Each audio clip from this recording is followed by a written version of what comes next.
Clifford Coates. Well, I'll be 94 in 3 weeks' time, in Burnley, in Lancashire. Served in the Second World War, is that right? Yes. And you joined up as a young chap? Yes. How old? 16. 16. Into the Royal Marines. Royal Marines. Yeah. At Lympstone. That's where the camp is now. Yeah, Yes, it was still called there. Exton then. Yeah.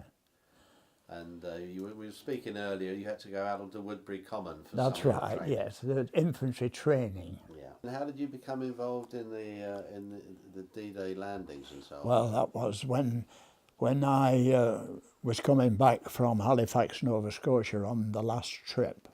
I went by the Marine office and I went in. I thought, oh, I'll go in and have a look. I've never been in there. On board a ship coming in North Atlantic. And we were, well, not quite at Iceland. We were getting towards Iceland.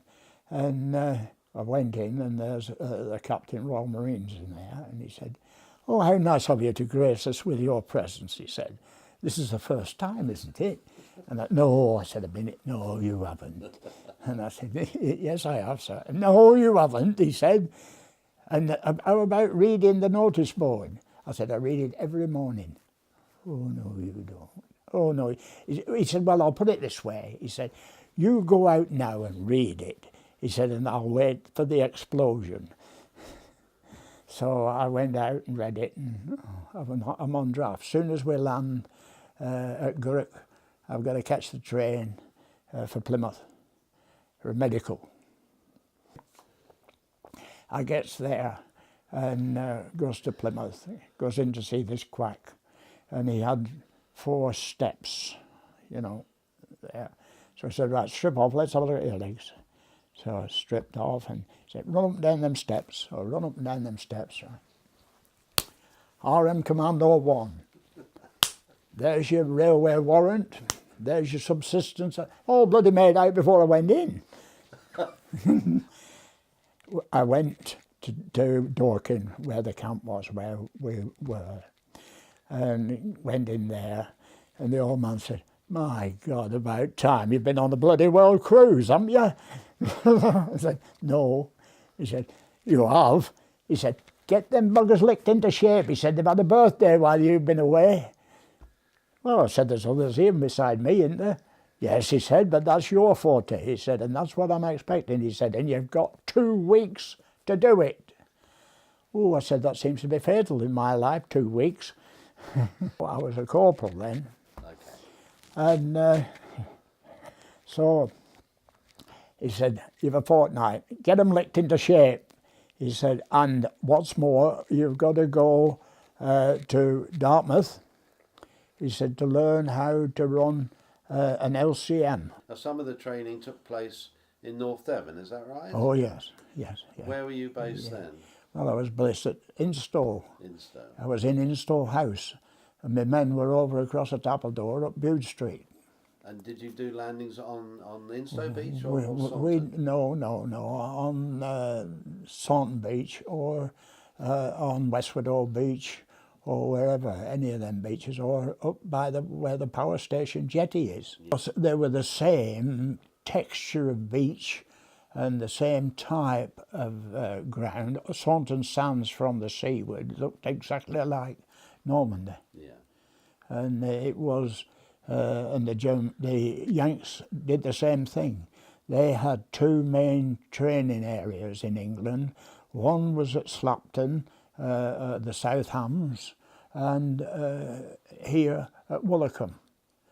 And because it was very much the same type of terrain, and it paid off. What was the training like? Severe. Was it? Yeah. At the end of the day, they'd had you were knackered, they'd had their money's worth out of you. And live firing? Sometimes, yes, yes. You didn't know when? No. But we at South Devon were always live firing. All went well, and we set off. Well, the main lads, they had to go to Warsash on the Southampton Water. And we were at Hayling Island because our landing craft were all in Langston Harbour. So the day came when they said, right, get aboard your landing craft and you've got to go up to Warsash because the old man wants you all together. He wants the big landing craft with 700 men on and the two boats for the heavy weapons, one each side, so that when he wants support, he's get it, you're there. So I said, okay, so right, off we go. This is the 6th of June, yes. We got there, and then there was a right to do. They sorted it out, and the South Lancs and East Yorks were going to be the first wave. We were going to be following it. And the Sergeant Major was having kittens. And he said, I want you all, finger on the trigger, he said, ready. He said, and when I put up a green, I want you out, straight out of them landing craft, right over the top of these bloody squaddies, he said, and take the objectives which we've got set out. Right, so that was it. So that's what we did. And of course, as soon as the spanders opened up at this blockhouse, down they go, digging in the sand. He said, there's only two on the beach, the quick and the dead. He said, and that's what you'll bloody be if you don't get moving. He said, and I'll give you a pint, he said, for the first bloke that shoves a pineapple through that slot. The pineapple's a Mills grenade. We did very well, really. I think we lost somewhere around about 20. Oh, that was a piece of cake. We'd lost a lot more than that on the Italian jobs. And, yeah, of course, that was fierce, wasn't it? I mean, I've had three big landings, you know, when it comes to this. We'll have the second part of the operation now because we trained for things, individual things. Right? So they said, right, A section goes to the airborne. Oh, and by the way, on your way there, you'll pass a big blockhouse, the Hillman gun emplacement. Take that out. You know, just like that. Just in passing. Yeah.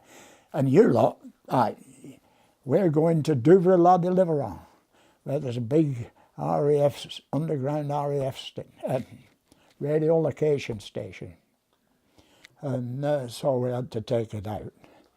And we weren't doing very well, we were stuck. And the brigadier said, you see that door down there? And I said, yes. He said, take and put that satchel on that handle, will you? I said, you must be fucking joking. He said, I don't joke.